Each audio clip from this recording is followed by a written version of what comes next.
Sziasztok, üdvözlök mindenkit! Ha volt mostanában termék, amire úgymond rámozdultam, akkor a Keychron-tól a K0 Max egy ilyen termék volt. Amint lehetett, be is rendeltem, és az After All volt olyan rendes, hogy el is küldte számomra. De amondó vagyok, hogy nézzük is meg, hogy mit tud ez a numpad.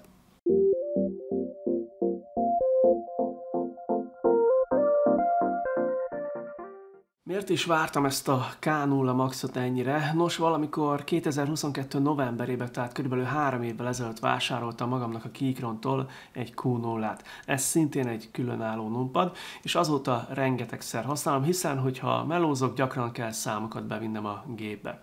Ugyanakkor a játéknál nagyon jó, hogy ez a Q0 félreteltő, és több helyen marad az egérnek, úgymond több helyen tud mozogni, ezáltal kicsit kényelmesebb maga a játék is. A 3 év Q0 használat közben úgymond rájöttem, hogy azért van egy kis kényelmetlenség ezzel a numpaddal, az egyik a tömege, ez ugye körülbelül fél kilogramm. Nem azt mondom, hogy letépi a karomat, mert erről szó sincsen, de azért amikor arrébb akarom tolni, azért csak meg kell emelni. Illetve a másik, ami talán fontosabb, hogy nem vezetékmentes. Most megérkezett a K0 Max, és minden problémámra ad jó választ, sőt, még további dolgok is vannak, ami miatt nekem sokkal jobban tetszik, mint az itthoni, szintén Keychron K0-ám. De nézzük akkor a részleteket. A K0 Max a szokásos csomagolást kapta, ugyanakkor a numpad méretei miatt kicsit olyan érzésem volt, mintha egy óra vagy ékszer doboza érkezett volna meg hozzám. A külső borításon a numpad és a benne található kapcsoló fényképe látható. A kemény kartondoboz teljesen fekete színt kapott, ezúttal a Keychron logóját is lehagyták.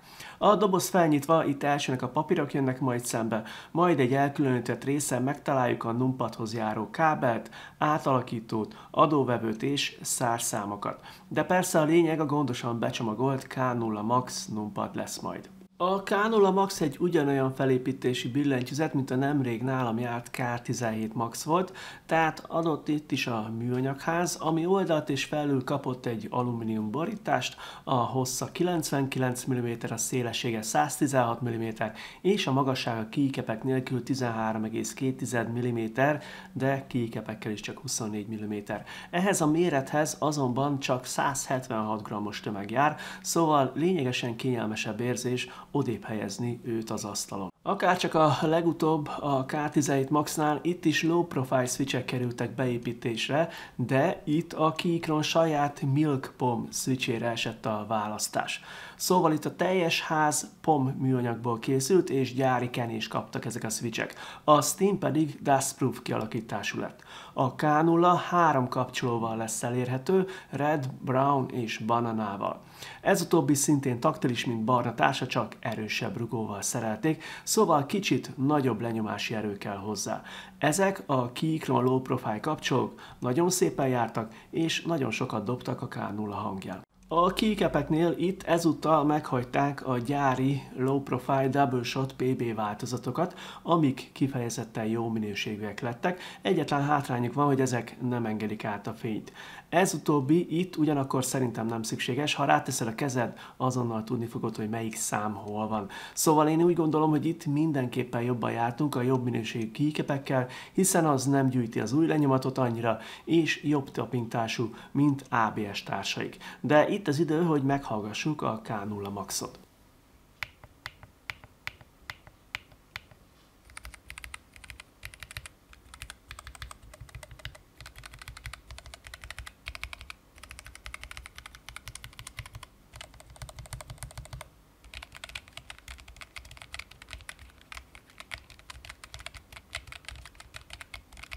Említettem a videó elején, de azért ismét ráerősítenék, hogy a K0 Max egyik legfőbb erénye a vezetékmentesség. A hátul található narancssárga színű kapcsolóval tudunk majd a Bluetooth, 2,4 GHz-es és vezetékes üzemmódok között váltani. Utóbbi kettő esetén 1K polling rate értékkel lesz használható ez a numpad, szóval aki játékpadként használná, az simán meg tudja ezt tenni. A beépített aksi itt csak 750 mAh, de felkapcsolt fények mellett így is körülbelül 50 órán keresztül bírja majd töltés nélkül. A töltést egyébként a hátul található USB-C foglalaton keresztül tudjuk majd megvalósítani a gyári szőtborítású kábelről, amiről már számtalanszor elmondtam, hogy jó minőségű, nincs vele semmi baj, csak az 1,2 méteres hossza egy kicsit rövid lett. Ami még jobban bejött itt, hogy a Q0-val ellentétben itt van egy fém knob a bal felső sarokban.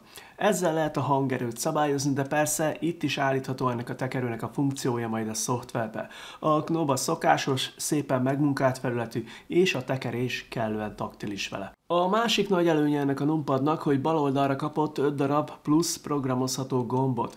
Erre aztán mindenki azt tesz, amit szeretne, gondolok itt a kivágásra, másolásra, valamelyik program indítására, a számítógép hibernálására, tényleg szinte bármi ráprogramozható a K0 Max-ra a Keychron szoftverének segítségével. Szintén nem elhanyagolható tény, hogy ennek a numpadnak az ára lényegesen barátságosabb, mint a Q0-é volt megjelenéskor. Ez a K0 Max ugyanis az Afterhours oldalán körülbelül 27 000 forintért megvásárolható. Sőt, ha használod a P2P kódot, akkor még további kedvezményekhez is juthatsz, a részleteket a videó leírásába megtalálod. Zárásként annyit elmondhatok, hogy ha valaki full-size billentyűzettel dolgozik, ilyet használ, egykor én is ezt tettem, az, ha legközelebb billentyűzetet vásárol, gondolkodjon el egy ilyen K0 Max használatán. Hiszen ugye, amit mondtam, ha melózol, kell a numpad, viszont amikor nem melózol, akkor tök fölösleges. Illetve egy jó numpad megvásárlása lehetővé teszi, hogy az hosszabb ideig szolgáljon téged, még lehet, hogy billentyűzetet gyakrabban váltanál, mondjuk kipróbálnál egy magnetic switches billentyűzetet, vagy csak egyszerűen mondjuk a 80%-ról lemennél a 75%-ra, stb. A numpad attól függetlenül még megmaradhat, sokkal könnyebb lesz billentyűzetet váltani, ha új kapcsolókat kell egy kisebb billentyűzetbe venni, az is olcsóbb, szóval számtalan előnye van, de persze mondom, a vezetékmentesség, a plusz gombok, a knob, meg hát a könnyebb súly, ez mind-mind olyan, ami nekem a K0 Maxot, hát hogy is mondjam, kötelezővé teszi, szóval én biztos, hogy váltani fogok rá. Elérkeztünk a videó végéhez, köszönöm a megtisztelő figyelmet, ha gondoljátok, kövessetek be X-en, hiszen ott is rengeteg hírt osztok meg, illetve különböző cégek, weboldalak nyereményjátékait is meg szoktam osztani, szóval akár beszállhatsz te is, hát ha egyszer nyersz ott. Köszönöm, hogy itt voltatok, találkozunk legközelebb is, sziasztok!